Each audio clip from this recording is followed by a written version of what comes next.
Ele foi o primeiro orixá a chegar no Brasil. Aliás, ele é o primeiro orixá em muitas das coisas que a gente vai conhecer. Sabe de quem a gente está falando? Saravá, nosso pai Ogum.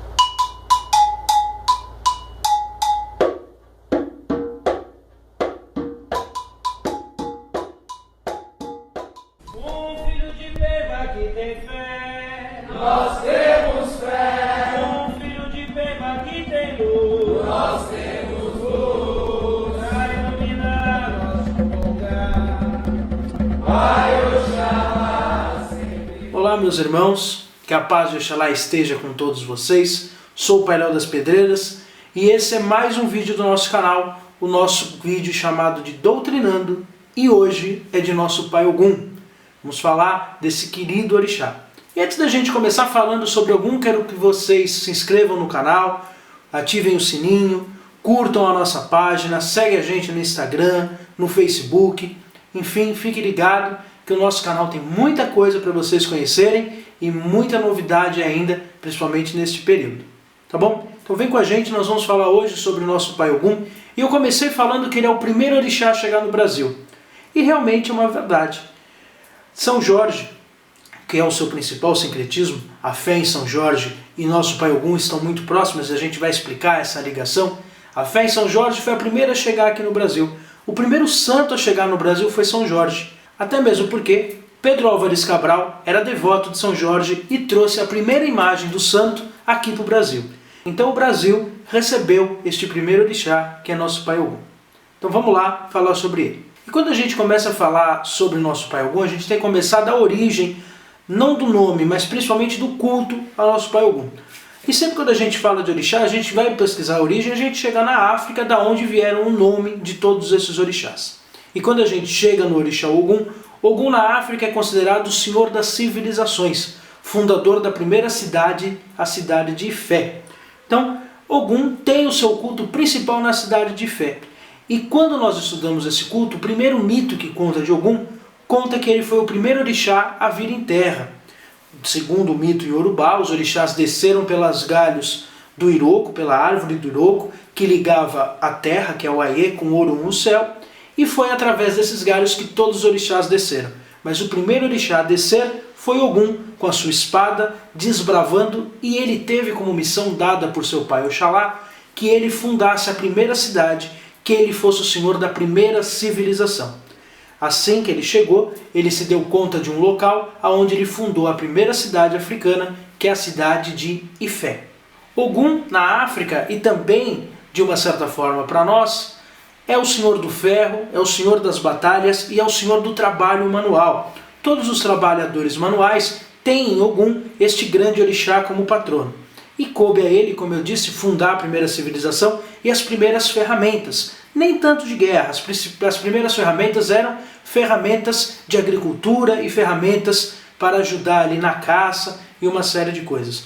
Ogum, na Umbanda, tem a espada como seu símbolo, mas quando nós estudamos principalmente na África, Ogum tem todas as ferramentas, o martelo, o machado, a flecha, todos os instrumentos é um instrumento dedicado a Ogum, porque é ele, o senhor, que transformou e que deu origem a esses instrumentos. Ogum é o segundo filho de Iemanjá com Oxalá, tem o seu irmão mais velho, o seu grande rival em vários mitos, em várias lendas africanas, é os dois que vivem numa eterna briga, e seu irmão mais velho é Xangô. Ogum é o segundo filho de tantos outros que Iemanjá viria a ter com Oxalá. Além disso, Ogum é o primeiro orixá a vir na Umbanda. O Zélio Fernandino de Moraes era filho de Ogum. E ele tinha sua manifestação que não se chamava Ogum, ele chamava de Orixá Malê. E Orixá Malê, que depois muitas pessoas pesquisando as características viriam chegar à conclusão que ele era um Ogum, na verdade um Ogum Malê, que existe essa linha, e esse Orixá Malê fumava, trazia uma série de coisas, era uma grande entidade que vinha só em momentos específicos. Aliás, o Zélio Fernandino de Moraes foi o primeiro a fazer uma festa para São Jorge no dia 23 de abril e sincretizando com Ogum. Era a única festa que naquela época, tendo a Nossa Senhora da Piedade, tinha, que era para o orixá Ogum. Por isso que sabe que este foi o primeiro orixá da Umbanda e orixá da coroa do Zélio. E quando a gente chega nisso, começa a surgir algumas dúvidas. E quando nós falamos em povo de Ogum, já dentro da Umbanda, existe uma dúvida muito grande, porque algumas casas fundamentam e trabalham com Ogum de uma forma que outras casas não. Se nós pegarmos, por exemplo, uma casa mais antiga, uma casa mais tradicional de Umbanda, ela vai trabalhar com a linha de Ogum e os falangeiros, e não confundam neste momento falangeiros com caboclos, porque caboclo de Ogum é uma coisa, como existe caboclo de Ogum, preto velho de Ogum, baiano de Ogum, boiadeiro de Ogum. Tá? Isso é uma entidade que trabalha com tal orixá. Nós estamos falando de falangeiros. E algumas casas tradicionais trabalham com os falangeiros de Ogum, e esses Oguns vêm em terra fumando, usam roupas características até mesmo com uma coroa, usam capa, usam charuto, usam a bebida alcoólica, trabalham, conversam, dão consulta de olho aberto. E isso, hoje numa casa mais contemporânea de Umbanda, já não existe. A maioria das casas mais novas de Umbanda trabalham com Ogum, e quando tem a puxada de Ogum, normalmente Ogum, o falangeiro, vem em terra rodando, vem com a sua espada na mão, sempre dançando o ponto, não abre os olhos, não verbaliza e uma série de coisas. Por que nós temos essa diferença de casa para casa? As casas tradicionais de Umbanda, elas têm os falangeiros dos orixás como espíritos ligados a esse orixá. E esses espíritos se comunicam sim. Então nós podemos ter, por exemplo, dentro da Umbanda, um Xangô que, de olho aberto, fumando o seu charuto, deu o seu passe e a sua consulta. Como nós também podemos ter numa casa, e essa casa já mais nova, já enraizada com uma série de preceitos e uma série de fundamentos mais ligados ao candomblé, onde o orixá não verbaliza, traz esses falangeiros de uma forma mais até parecida, não estou dizendo que é o mesmo, porque o orixá de candomblé é uma coisa e o orixá de Umbanda é outra, mas traz numa roupagem muito parecida, onde esses orixás não verbalizam, não conversam e apenas vêm para trazer a energia. Por isso que nós temos essa divisão de casas para casas. Se você for numa casa específica, talvez você converse com o Ogum Beira-Mar e ele vai estar de charuto, conversando de olho aberto e te dando uma consulta. Dependendo da casa que você for, vai ter lá um Ogum Beira-Mar de olho fechado, com uma espada na mão, rodopiando pelo terreiro, trazendo só a sua energia. Por isso que nós temos essa grande divisão dentro da Umbanda quando nós falamos no povo de Ogum. A principal saudação de Ogum é Ogunhê. Ogunhê quer dizer Senhor Ogum, Iê quer dizer Senhor. E essa saudação é muito utilizada nos terreiros de Umbanda, todas as pessoas fazem essa saudação ao nosso Pai Ogum. Porém, algumas fazem a saudação de Patacori. Alguns falam Ogunhê, Patacori, Ogum. Patacori é uma palavra iorubá que quer dizer Supremo da cabeça. Isso quer dizer o quê? Isso quer dizer que quando você faz essa saudação, você está querendo dizer Senhor Ogum, Senhor Supremo da minha cabeça. Ogunhê, Patacori. Então, Patacori quer dizer Supremo na minha coroa, Supremo na minha cabeça. Tá bom? E essa saudação é uma saudação que todo mundo faz, é uma saudação das mais conhecidas dentro dos terreiros de Umbanda. A cor, quando nós falamos na cor de Ogum, algumas casas hoje em dia até usam azul escuro, mas o azul escuro é tradicional do candomblé. E ele é tradicional porque, para quem não sabe, Ogum é o senhor das forjas, foi ele que inventou a forja. Segundo o mito iorubá, os orixás carregavam instrumentos de latão, de cobre, como o caso de Inhaçã, e de outros metais que eram metais muito moles. Eram metais que não ajudavam a cortar lenha direito, não tinham uma força muito grande, não conseguiam lapidar uma série de coisas. E um dia, disse que Ogum andando achou um pó bem escuro e ele resolveu levar esse pó para casa. E ele começou a manipular esse pó de várias maneiras quando ele resolveu colocar esse pó no fogo. Ele colocou o pó no fogo e viu que se demorasse muito, se deixasse no fogo muito tempo, aquele pó se tornava uma pasta, e depois essa pasta, quando fria, ela virava uma liga muito forte, bem mais forte do que o cobre, bem mais forte do que a prata e os outros metais. Essa seria a descoberta do ferro. Porém, um dia conversando com Inhaçã, ele pediu que Inhaçã soprasse o seu vento o mais forte que ela pudesse no fogo de Ogum. E quando ela começou a soprar, em alta pressão, aquele fogo de vermelho foi se tornando azul escuro. Isso, se vocês verem o maçarico, é assim. O maçarico ele tem a sua chama escura porque é um fogo numa pressão muito grande. Ela começou a pressionar a chama de fogo da forja tão forte que o vermelho viria a se tornar azul escuro. E essa cor ele pegaria para si.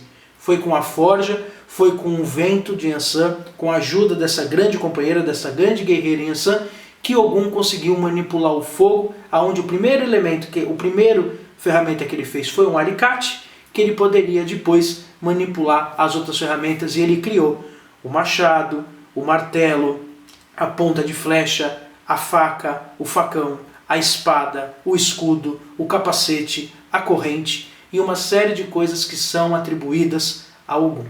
Quando nós falamos de Ogum, nós queremos falar sobre a impulsividade. Todo filho de Ogum é muito impulsivo, mas é muito impulsivo, tem uma seriedade muito grande, e isso também transfere nas suas entidades. Os caboclos de Ogum, como este que eu tenho aqui do lado, né? Neste caso aqui em destaque para o seu Humaitá, mas tantos outros caboclos de Ogum, tantos outros pretos velhos de Ogum, principalmente o povo de Angola, tantos outros, os boiadeiros, os baianos, os próprios Exus, como o seu Tranca-Ruas e o seu Exu Veludo, tantas entidades que têm sua ligação com Ogum, todas elas trazem muito a seriedade, a impulsividade e principalmente a proteção. São entidades que gostam de trabalhar para a proteção das pessoas, para a proteção dos ambientes e para a proteção dos lugares. Quando nós falamos nas entidades de Ogum, todas elas vivem num local que nós chamamos de Humaitá. Todos eles vêm de lá. Todos os caboclos, todos os boiadeiros, todas as entidades de Ogum vêm do Humaitá, nome que é dado à egrégora de Ogum no plano espiritual. Ogum é sincretizado com São Jorge, mas além de São Jorge é sincretizado com Santo Antônio, outro santo lá na Bahia principalmente, que tem sincretismo com o nosso Pai Ogum. Mas além de São Jorge, hoje aqui em São Paulo e no Rio de Janeiro, outros santos são sincretizados com São Jorge, até mesmo Santo Expedito e todos os santos mártires dessa época aqui de abril.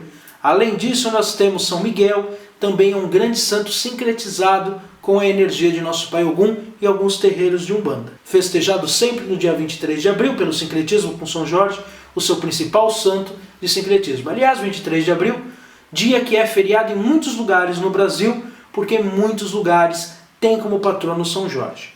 Não tem como falar de Ogum sem falar de São Jorge. Algumas pessoas falam, será que São Jorge e Ogum é o mesmo?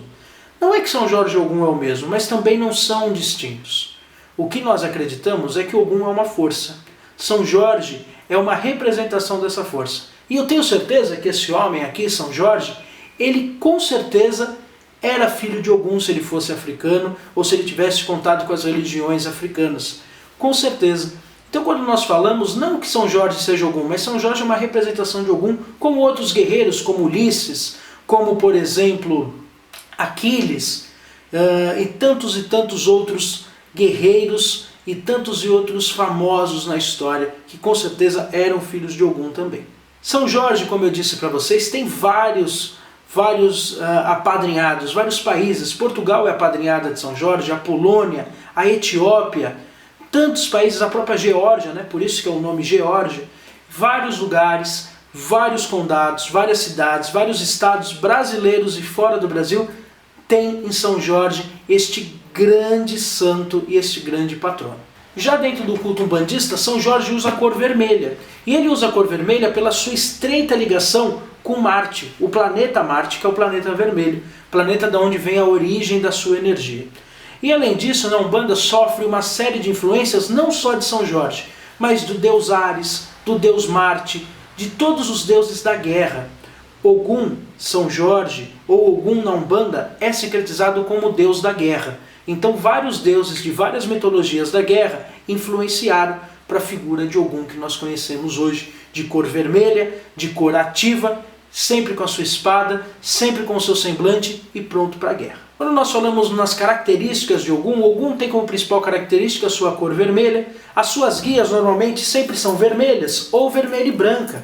São as mais tradicionais, mas pode usar outras cores dependendo da linha que o Ogum que você tem a trabalho. Sempre no dia 23 de abril, tem como sua principal bebida a cerveja branca, que nós conhecemos como cerveja Pilsen, porque hoje a gente tem bastante tipo de cerveja, mas normalmente é a cerveja branca. Sua principal oferenda é o paliteiro. O paliteiro é o cará, espetado com espetos de madeira ou com palitos de dente, sempre em múltiplos de 7, e antes deles serem espetados, eles são cozidos na cerveja e no final colocados numa gamela e regados com dendê. Essa é a principal oferenda ao nosso Pai Ogum. Seu campo de atuação são as estradas, e quando nós falamos de Ogum, nós falamos no elemento água. Ogum é um orixá de água. Porém, Ogum representa a ação. Como ele representa a ação, nós temos Oguns que trabalham nas 7 linhas. Nós podemos ter Oguns que trabalham com fogo, que trabalham com terra, que trabalham com ar. Um dia uma entidade me disse, e eu acho que a melhor forma de explicar Ogum é que Ogum é o movimento, Ogum é a ação. Então quando Ogum está nas águas, ele é as ondas. Quando Ogum está no ar, ele é o vendaval. Quando Ogum está na terra, ele é o terremoto. E quando Ogum está no fogo, ele é a erupção vulcânica.